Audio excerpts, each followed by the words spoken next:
오늘도 여러분들께 도움될 만한 정보 들고 인사를 드려보고 있습니다. 크립토 토마토 영상 시작해보도록 하겠는데요. 자, 그 전에 앞서가지고 짤을 한 가지 보고 가려고 합니다. 최근에 프랑스 당국에 체포가 된 텔레그램의 창업자 파벨 듀로브, 그의 성공 전과 후 모습은 이렇게 달랐다라고 하는데요. 텔레그램 창업자가 150억 달러 갑부가 되기 전에는 이런 모습이었었다라고 합니다.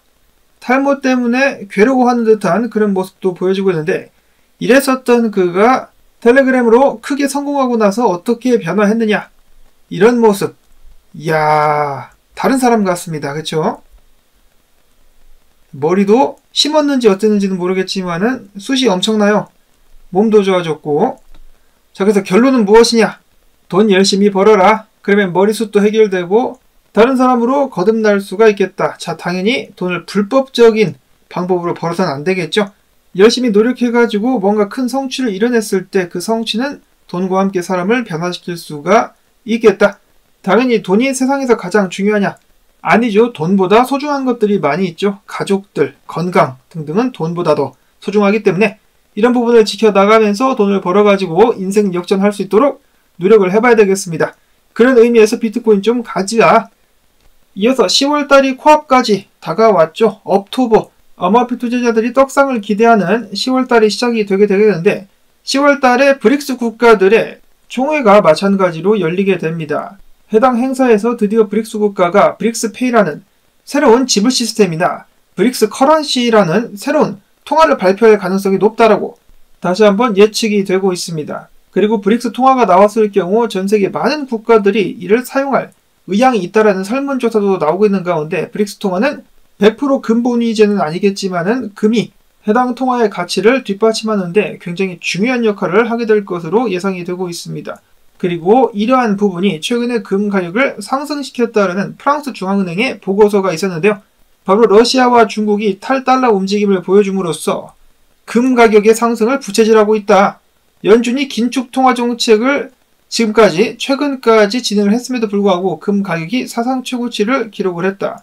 또한 중앙은행들의 금 수요가 지난 2년 동안 2배로 증가했으며 이는 금 가격에 큰 영향을 끼쳤다. 이에 더해서 중앙은행 외환 보유액에서 달러의 비중이 25년 만에 최저치인 59%로 하락한 것 또한 주목할 만한 변화다라고 그들은 지적을 했습니다. 자, 돈을 찍어대는 중앙은행들조차 금을 사서 모으고 있다는 소식 몇 년 전부터 들려오긴 했었는데요. 최근에는 그들이 금을 모으는 속도가 더욱더 가팔라졌다. 달러나 다른 기축통화를 모으는 것이 아니라 금을 모으고 있는 중앙은행들. 만약에 이번에 정말로 브릭스 국가가 새로운 통화를 발표하게 된다면 이러한 움직임에 더욱더 불을 지핌과 동시에 달러의 약세를 초래할 수가 있겠습니다. 그렇게 되면 비트코인 역시 상대적으로 강세를 볼 수밖에 없지 않을까. 자, 2024년도 남은 10월, 11월, 12월 달마다 재미난 이벤트들이 준비가 되어 있습니다. 이어서는 한국 경제 관련된 기사도 나와가지고 한번 가지고 봤는데요. 한국 같은 경우도 미국과 마찬가지로 카드 빚이 그리고 가계부채가 계속해서 증가하고 있다라고 하죠.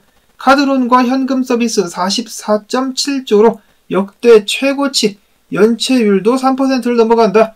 고금리 및 고물가로 서민경제가 어려워진 데다가 1금융권과 저축은행 등이 대출 문턱을 높인 영향으로 취약계층 같은 경우는 카드론이나 현금 서비스 같은 소액 급전에 손을 벌리고 있는데 이것을 갚지 못하는 악순환이 이어지고 있다고 합니다. 자, 과연 한국 같은 경우는 이에 대비해가지고 어떤 정책을 펼치게 될 것인지, 아무래도 미국을 따라가게 될 가능성이 높겠죠. 또한 미국뿐만 아니라 전 세계 중앙은행들이 계속해서 유동성을 늘려가고 있다는 소식 속속들이 들려오고 있는데요. 이러한 유동성 증가는 자산 가격 상승에 큰 도움을 줄 것으로 예상이 되고 있습니다. 그리고 한국에서는 가장 중요한 결정이라고 볼 수가 있겠죠. 바로 금투세. 이번 주까지 해가지고 최종 결정이 나올 가능성이 높다라고 하는데요. 다행히도 민주당의 당 대표 등 유예론 쪽에 힘을 실어주고 있는 것 같아가지고 금투세 유예에 대한 가능성이 계속해서 높아져 가고 있다라고 합니다.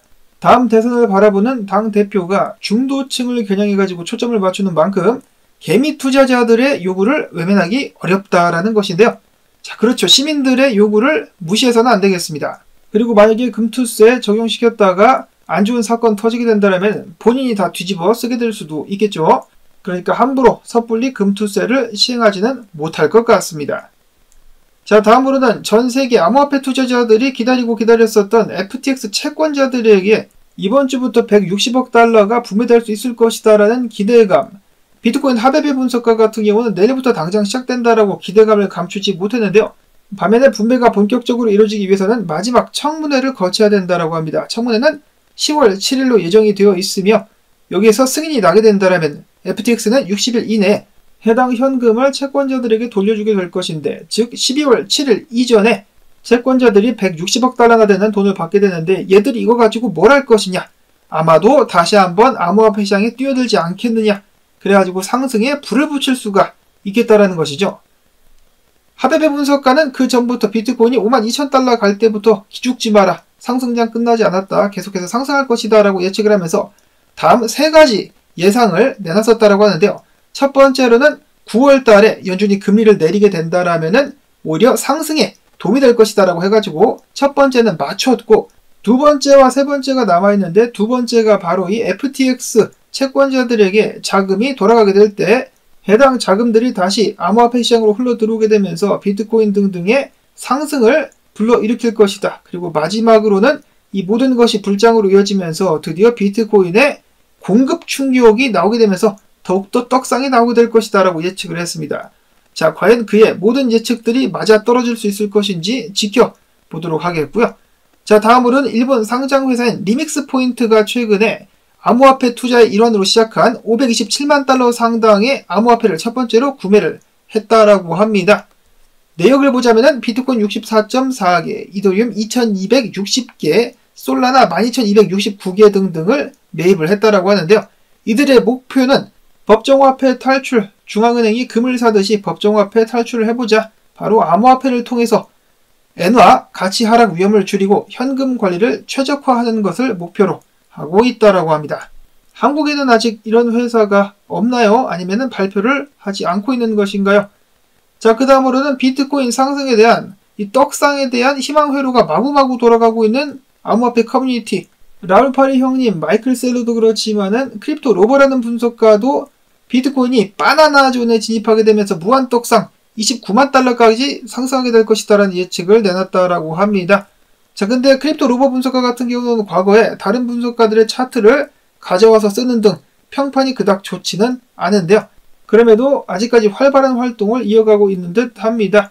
고래들은 사고 개미들은 팔고 있다라고 하면서 올해 4분기에 과거가 반복되면서 비트코인이 29만 달러까지 쏴버리게 될 것이다라는 예측. 근데 또 이렇게 일방적으로다가 상승 예측만 나와버리면은 솔직히 좀 불안하지 않습니까? 센티멘트도 똑같은 이야기를 했는데 과도한 흥분 상태다. 암호화폐 투자자들이 너무 들떴다. 급락의 가능성이 있다라고 경고를 했습니다. 지금 투자자들의 심리 상태가 탐욕 단계에 들어섰기 때문에 한번 털기가 나오지 않겠느냐. 이러한 현상, 탐욕 단계, 시장이 흥분하는 상황 같은 경우는 과거에 그 자리가 단기 고점이 됐었던 경우들이 많이 있었다. 그렇기 때문에 조만간 향후 몇 주 안에 가격 급락이 발생할 수 있다라는 경고를 남겼습니다. 한번 털겠다라는 것이죠. 또 롱이 얼마나 많이 붙었겠습니까? 롱 대가리깨로 한번 내려갈 수가 있겠다라는 예상. 타일러라는 분석가 같은 경우는 비트코인이 64,300달러가량까지 한번 하락을 했다가 조정받고 그 자리부터 상승을 이어갈 수 있을 것이라는 분석을 남겼었고, 크립토 뉴버 분석가는 두 가지의 가능성을 제시했습니다. 일단 비트코인 같은 경우는 두 개의 저항, 다음 전고전까지 두 개의 저항이 눈앞에 있는데, 첫 번째로는 추세 저항, 그리고 두 번째로는 수평 저항, 7만 달러대 저항과 6만 5천 달러대 약간 높은 곳 6만 6천 달러 구간대의 저항이 남아있다. 이런 상황에서 어떻게 갈 것 같으냐? 비트코인 유동성 쇼쟁이들이 66,700달러짜리에 몰려있기 때문에 해당 자리를 한번 쓴 다음에 지지 구간까지 떨어지지 않겠느냐. 64,000 대략적으로 300달러 구간까지 한번 떨어지지 않겠느냐 라는 예상을 했었고, 그게 아니라면 유동성 쓰기 전에 앞에서 타일러라는 분석가가 이야기를 했다시피 64,400달러 선까지 한번 내려갔다가 그 자리에서 지지 및 조정받고 다시 상승으로 이어질 수가 있겠다. 그래서 올랐다가 내렸다가 오르거나 내렸다가 다시 오를 수가 있겠다라고 평가를 했었고, 매크로 CRG 분석가는 비트코인 월봉 차트를 라인 차트로 보면서 비트코인이 하락 추세에서 더 떡락할 것 같은 모습을 보여주고 있다. 비트코인 개떡락 가지야라고 이야기를 했는데 사실은 뒤집어 놓은 차트. 그렇기 때문에 여기서 떡락한다는 것은 비트코인이 오른다라는 것이죠. 지금 많이 오를 것처럼 차트가 보여지고 있다더라 라고 이야기를 했었습니다. 자, 비트코인 같은 경우는 최근에 65,000달러를 뚫어주면서 고점을 높이는데 성공을 했습니다. 자, 반면에 이더리움은 그렇게 하지 못하고 있다라고 하는데요. 이더리움도 단기 고점을 높이기 위해서라면 2,800달러의 저항이자 일본 기준 200 지수 이평선을 뚫어줘야 된다라고 이야기를 하고 있는데요. 이더리움이 이렇게 해줄 수 있다라면 고점을 높일 수 있다라면 알트들도 더욱더 힘을 받을 수 있을 것이다 라고 다임 분석가는 예상을 했습니다. 과연 이더리움의 봄날은 언제쯤 오게 될까요? 마지막으로는 최근에 좀 좋은 모습을 보였다가 조정을 받고 있는 세이 차트입니다. 세이 같은 경우 일본 기준으로다가 지금 역 헤드앤숄더가 나올 가능성이 보여지고 있다. 최근 상승 후에 안정적으로 조정을 받고 다시 반등하기 시작한 세이. 목표가는 70센트 구간까지 65센트부터 70센트가 될 수가 있겠다. 세이 가지아라는 분석을 마지막으로 저는 여기서 인사를 드리도록 하겠습니다. 여러분의 새로운 한 주 힘을 내실 수 있기를 바라고 또한 토마토 채널도 힘 좀 내주자라는 의미에서 광조댓 광고, 좋아요, 댓글 부탁을 드립니다. 여러분들의 도움이 있어야만 저도 계속해서 살아남을 수가 있겠죠. 이번 주에도 성투하시는 한 주가 되시길 바라면서 저는 내일 또 새로운 소식 가지고 인사를 드리도록 하겠습니다. 안녕히 계십시오.